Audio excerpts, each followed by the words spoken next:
Ladies and gentlemen, imagine a car so humble, so compact, and so unapologetically weird that it was once mocked across 11 time zones.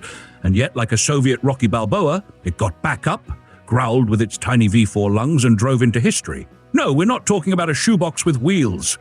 We're talking about the ZAZ-965 Zaporozhets, the rear-engined, air-cooled, side-eyed underdog of the Cold War, known to its friends as Humpback, and to its enemies as still running. Massive thanks to the brilliant folks who support this channel.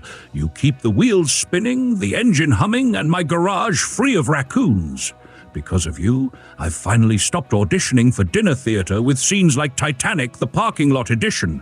One supporter even mailed me a ZAZ-965 miniature with a note that said, "This is the only car you'll never overcomplicate." Honestly? Fair point. Now, buckle up and twist those heater dials, though in a Zaporozhets you might want to bring a blanket just in case. Let's rewind to the late 1950s Soviet Union. The Kremlin wanted wheels for the people, something small, cheap, and preferably not held together with vodka and hope. Minister Nikolai Strokin took one look at the Fiat 600 and said, "Da, but make it rugged." Thus began Project Moskvich 444. Initial design came out of Moscow, but since Moskvich was already busy producing cars, the project was moved to Zaporozhets, Ukraine. The Kommunar Combine Harvester Factory was converted into an automobile plant and renamed ZZ. By October 1960, the first ZAZ-965 had rolled out, squeaky and proud. Designed to look like the Fiat 600's awkward cousin, the Zaporozhets had some key differences. While the Fiat had a liquid-cooled inline-4, the Soviets opted for a 746cc air-cooled V4, originally intended for military use. Magnesium alloy block, 23 horsepower, and enough torque to make a mule jealous. Not powerful, but hardy, like your uncle who built a shed from leftovers and sheer spite. The car entered production in 1960, retailing at 1,300 roubles, about 15 months of an engineer's salary, or as local humor went, the price of 1,000 bottles of vodka. Either way, it was the cheapest car in the USSR, cheaper even than the truth during party meetings. Designed to serve the common man, it soon found itself beneath the likes of war veterans, school teachers, and anyone who couldn't wait 5 years for a Volga. Khrushchev himself inspected a prototype and reportedly fit inside with room to wiggle. Good ergonomics or just Khrushchev-shaped upholstery? We may never know.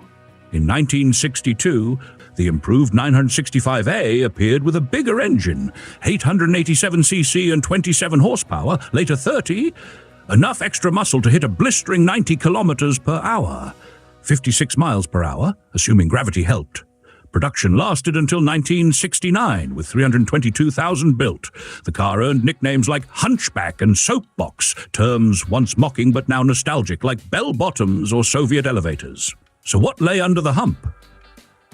Well, apart from hope and fumes, the ZZ-965 had that charming little air-cooled V4 positioned in the rear. Starting with the MZ-965 746cc engine making 23 horsepower, and later the 887cc M966 producing 27 to 30 horsepower, it wasn't going to win drag races, but it would start on cold mornings and survive salt, snow, and poorly tied shoelaces. Fuel economy hovered around 5.5 liters per 100 kilometers, about 42 miles per gallon, making it friendlier on the wallet than a Moscow cab driver in traffic. The car ran its power through a 4-speed manual gearbox with synchromesh on second, third, and fourth. First gear was non-synchronized, which meant every launch came with a prayer. Some models for disabled veterans even featured an electromagnetic clutch, basically the Soviet version of an automatic, minus any of the convenience. The gearbox was sturdy, like a Soviet grandmother, hard to shift, impossible to break. Physically, the ZAZ-965 was a study in practical absurdity. At just 10 feet 11 inches, 3,330 millimeters long, and 4 feet 7 inches, 1,400 millimeters wide, it could be parked in places normally reserved for goats. It weighed 1,466 pounds, 665 kilograms, soaking wet. The ground clearance, about 175 millimeters, 6.9 inches, in production trim, meant it could crawl over potholes, rocks, and the occasional political dissident. With about a 42-58 front-to-rear weight split and an independent rear end on triangular trailing arms with coils, it still cornered like a shopping cart with an attitude. But it got there, and what suspension! The front borrowed from the Volkswagen Beetle's torsion bar setup. The rear had diagonal trailing arms with coil springs and a healthy dose of unpredictability. Brakes were drums all around, because when you're only doing 90 kilometers per hour, 56 miles per hour, downhill, you don't need discs, you need faith. Steering was unassisted but manageable thanks to the featherweight front end. The tires, thin 135 ATR13s, looked like bicycle hoops, but the hubs used 4 lugs. Inside, the ZAZ-965 was Spartan but shockingly smart. Suicide doors hinged at the rear made entry easier, especially for disabled drivers. The dashboard had just enough dials to prevent boredom: speedometer, fuel gauge, a few toggle, and a speedo needle that danced like a drunk ballet dancer. The cabin seated 4 technically, though rear passengers had to sacrifice legroom and possibly circulation. Heating was available but faint. On cold days, you could defrost the windows faster by exhaling on them. One clever touch was the underbody. It was totally flat. That meant no snagging on rocks or roadkill, and in deep mud or snow, 2 or 3 hardy souls could lift one end or pivot the Zaporozhets back onto firm ground, and they often did. Performance-wise? Imagine a sloth driving into a headwind. 0 to 60 kilometers per hour, 0 to 37 miles per hour took half a minute and some encouragement. Top speed was around 90 kilometers per hour, 56 miles per hour, on a downhill slope with the wind at your back and your enemies cheering. But none of that mattered. The Zaporozhets wasn't fast, it was faithful. It was simple enough to be repaired with a hammer and a borrowed wrench, and that, in the USSR, was more important than horsepower. Design-wise, the ZAZ-965 was like a pug in a parking lot. Awkward, squat, and kind of adorable if you tilted your head. Its stubby nose and engine-humped rear earned it the nickname Hunchback, while its bug-eyed headlights and creased hood gave it a perpetual look of mild confusion. Built as a unibody with 2 doors and a fixed steel roof, the ZAZ didn't do luxury, but it did do lasts 20 winters quite well.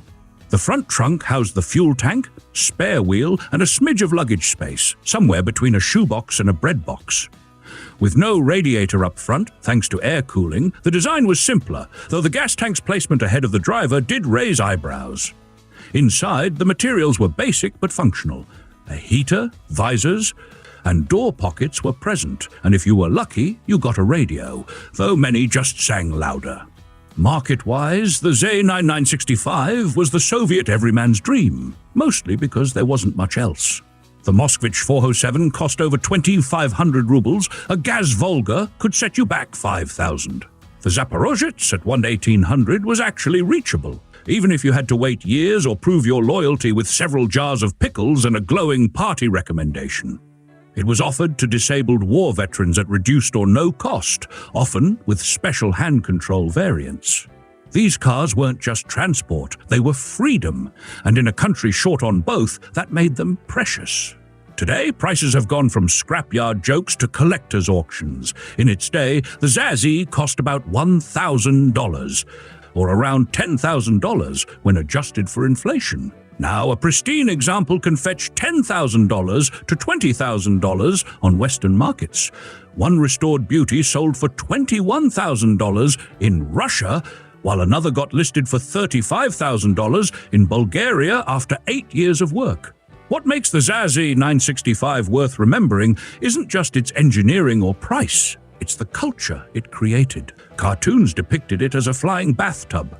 Jokes flooded radio shows and newspapers. People mocked it until they owned one. And then, like a stubborn cat that keeps coming back, it grew on them. It did what it promised: carry 4 people and a bottle of vodka across any road in the Union and maybe even back again.